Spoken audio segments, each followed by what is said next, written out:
인도네시아가 한국 배터리 공장을 유치하려고 외교적 결례까지 무릅쓰고 무리수를 둔 적이 있었죠. 인도네시아의 간절한 바람대로 현지 공장 설립이 점차 가시화하고 있습니다. LG에너지솔루션이 주축이 된 배터리 컨소시엄이 지난달 29일 자카르타에 위치한 인도네시아 투자부에서 인도네시아 국영 배터리 합작사와 업무 협력 합의각서를 체결했다는 사실이 7일 CNBC 등 외신 보도로 뒤늦게 알려졌습니다. 이는 지난해 12월 LG에너지솔루션이 인도네시아 정부와 전기차 공급망을 포함한 투자 양해각서를 맺은 데서 한 단계 더 나아간 건데요. 당시 MOU 규모는 약 98억 달러, 우리 돈 11조 원에 달했죠. 인도네시아는 배터리의 핵심 원료인 니켈의 세계 최대 생산국입니다. 인도네시아 정부는 이런 강점을 내세워 전기차 배터리의 세계적인 허브를 구축하겠다는 야심을 갖고 있는데요. LG에너지솔루션 외에도 미국 테슬라와 중국 CATL의 배터리 공장 유치 작업도 벌이고 있습니다. 그런데 배터리 허브라는 목표를 빨리 이루기 위해 조급증이 생겼을까요?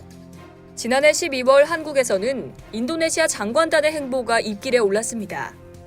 당시 장관 4명을 포함한 인도네시아 경제부문 장관단은 한 인도네시아 포괄적 경제동반자 협정 정식 서명을 위해 방한했는데요.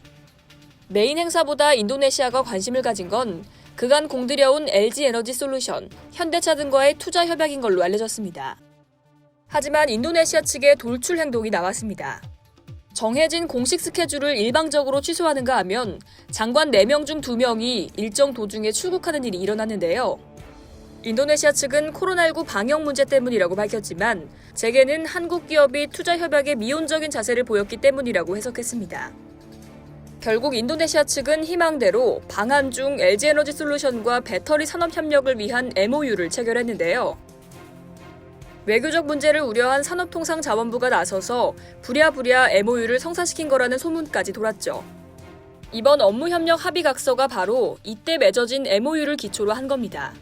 만약 당시 인도네시아 측의 행보가 정말 배터리 투자 유치 압박에서 비롯된 것이었다면 소기의 목적을 달성했다고 볼 수 있겠죠.